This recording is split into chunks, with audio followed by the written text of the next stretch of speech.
Assalamualaikum warahmatullahi wabarakatuh. Waalaikumsalam warahmatullahi wabarakatuh. Kabarnya bagaimana hari ini? Baik, Pak. Sehat ya, pada sehat. Sebelum belajar, dipimpin dulu ya sama ketua kelas. Ini Pak. Baik, semuanya berzikir membaca acara masa panjang atau baiknya kita berdoa menurut kepercayaan masing-masing. Berdoa mulai.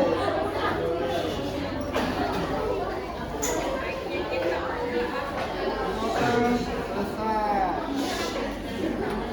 Sebelumnya apakah ada yang tidak hadir? Hadir semua ya?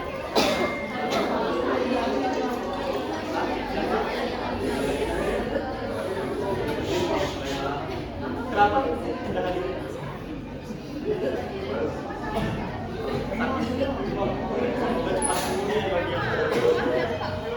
Oke, ada yang tahu kira-kira hari ini itu mau belajar apa? Karena Bapak yang sedang belajar pasti tentang puisi.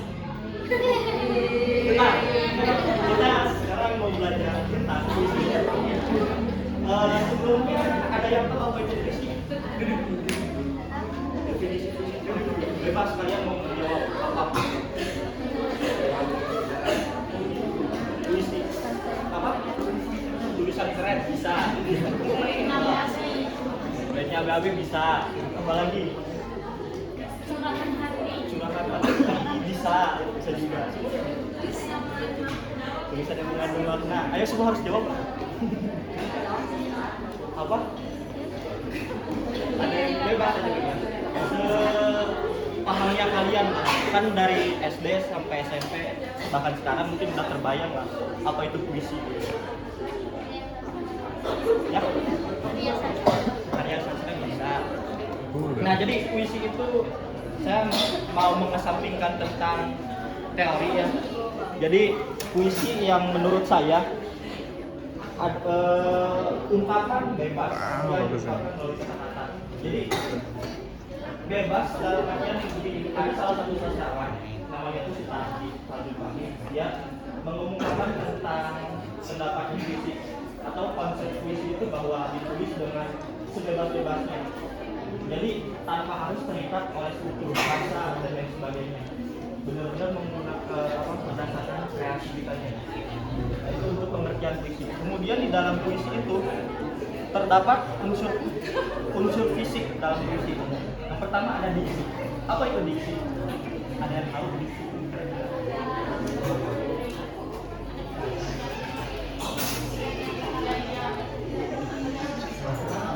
Gaya bukan kurang pilihan kata. Nah, benar. Jadi diksi itu adalah pilihan kata agar digunakan dengan sesuai keinginan kita. Jadi kalau misalkan pemilihan katanya kayak yang terlalu umum kan kurang menarik gitu. Makanya dibuat diksi itu agar kesannya lebih estetik untuk dibaca gitu. Nah, contohnya itu kayak kata tinggal. Kalau misalkan tinggal itu kan terlalu umum gitu kan, kata tinggal itu ya. Tapi kalau misalkan diganti dengan bersemayam atau dengan berlagu itu kan lebih terdengar ya gitu. Nah, kemudian ada rima. Ada yang tahu rima? Pengertian rima itu?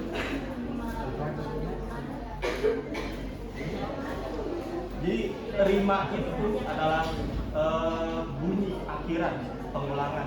Jadi ada yang tadi bilang tuh AB, nah itu bisa kayak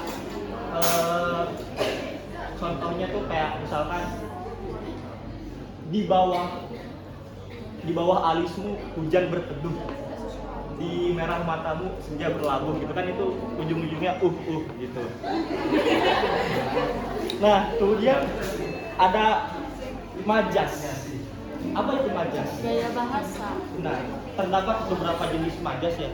Kayak contohnya ada metafora, ada personifikasi, terus ada apalagi hiperbola, terus sindiran, satir dan lain sebagainya. Nah, yang biasa umum digunakan biasanya itu metafora. Apa itu metafora? Metafora itu semacam perbandingan atau perumpamaan. Kayak contohnya apa ya? kayak kamu indah ya, bukan, cakrawala indah ya, tapi sayang kamunya senyum gitu. Kak, itu tuh perumpamaan kayak misalkan keindahan cakrawala itu kalah sama keindahan senyum kamu gitu. Terus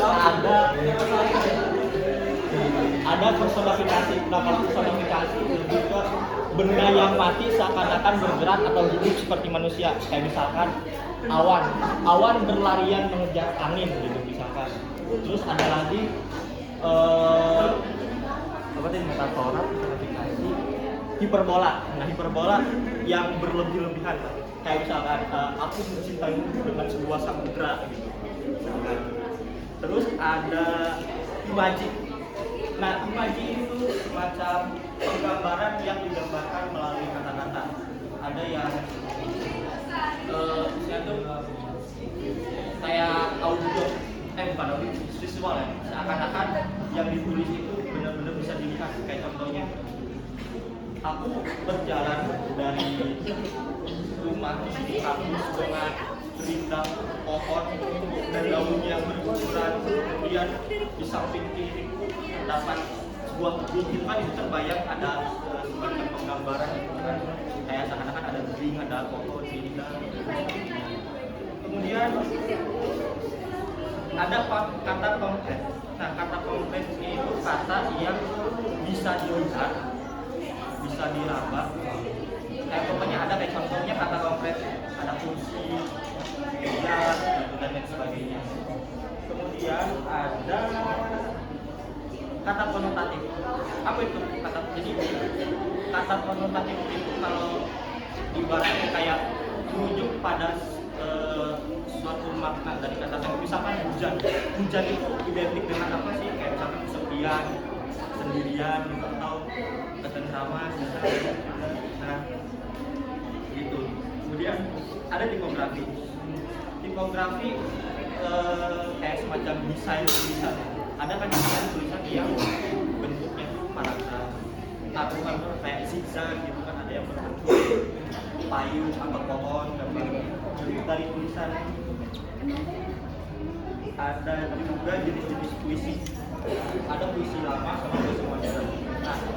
Nah, puisi sederhananya puisi lama itu puisi yang terikat dengan suatu aturan-aturan tertentu. Kayak contoh di setiap baitnya itu harus perkataannya harus diperhatikan, terus iramanya harus misalkan harus kata sama, terus bahasanya juga lebih baku biasanya. Sedangkan yang puisi modern itu lebih benar-benar lebih bebas, tidak terikat oleh yang tadi disebutkan.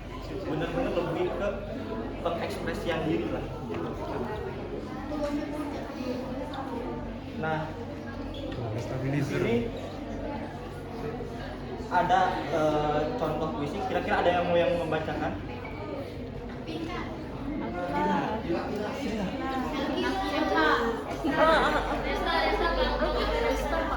Ayo, siapa? Harus ada yang mau lah. Jangan menyebut dong. Kamu Baca. aja. Yang baju putih, Pak. Ayo, cepat. Lama sampai. Mana puisinya, Pak? Yang aku ingin. Ketua keren. Kita baca aja. Oh, yang aku ingin. Oke. Coba di depan.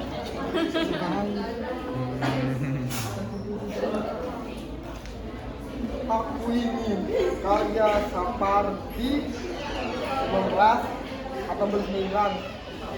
Aku ingin mencintaimu dengan sederhana, dengan kata yang tak sempat diucapkan, kayu kepada api yang menjadikannya abu. Aku ingin mencintaimu dengan sederhana, dengan isyarat yang tak sempat disampaikan, awan kepada hujan yang menjadikannya tiada.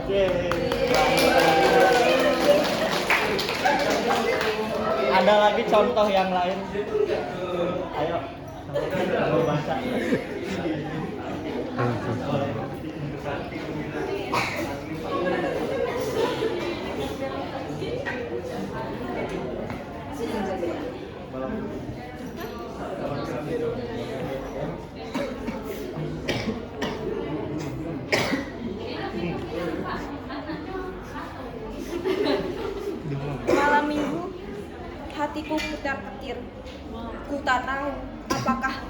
konsentrasi dapat mengantarkan kebutuhanmu dengan jarak seksama dan tempo yang sesingkat-singkatnya. Sebelum Ahad tiba, anarki bisa saja muncul dari sebutir dengki atau sebongkah trauma yang mengusik undang-undang dasar cinta. Merongsok perca rindu di bibirku dan aku gagal mengorbankan sumpah pemuda di bibirmu. Terima kasih ya. Nah, itu kira-kira materi tentang puisi ya. Mengapa saya lihat di akhir itu dihadirkan puisi karya Joko Tingurba sama karya pada Muhammad. Nah, supaya kan tujuan belajar itu agar kalian bisa menulis puisi. Nah, salah satu cara yang menurut saya paling gampang untuk menulis puisi biasanya di parafrase. Jadi cari salah satu sastrawan karya-karyanya, dibaca kemudian diubah berdasarkan bahasa kalian masing-masing gitu. Nah, kayak contohnya ada yang diubah oleh Saud Situmorang yang aku ingin tadi diganti. Misalkan gini, aku ingin mencintaimu dengan membabi buta, dengan sebotol racun yang diteguk Romeo tanpa sanksi yang membuat kematiannya jadi puisi. Aku ingin kau mencintaiku dengan membabi buta, dengan sebilah belati yang diputarkan Juliet senada sendiri yang membuatnya jadi abadi.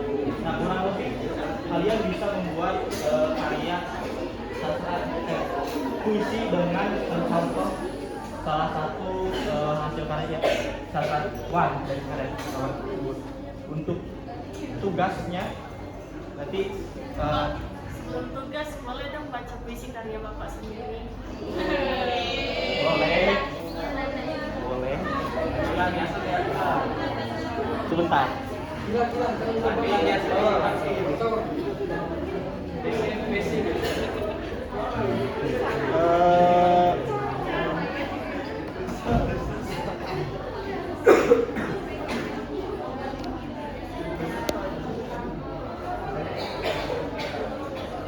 Terlalu banyak ini. Judulnya Jodoh, karya saya. Izinkan aku untuk merayumu dengan Tuhan menjadi perantaranya, bahwa ada sebuah cinta nan tak terungkap melalui kata yang kini mengendap dalam lantunan doa, yang kemudian memayunginya dengan usaha agar rasa itu tetap terjaga. Dan pada pintu yang kau tutup ada rindu yang kutitip, pada mimpi yang kau tatap ada diri yang ingin menetap. Sekian karya saya. Nah, untuk tugasnya di sini saya ada buku kumpulan puisi.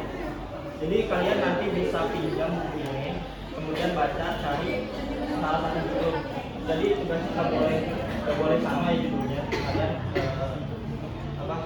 coba buat berdasarkan bahasa kalian masing-masing, berdasarkan referensi.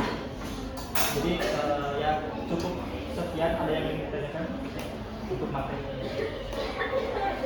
Oke, saya anggap sudah paham semua ya.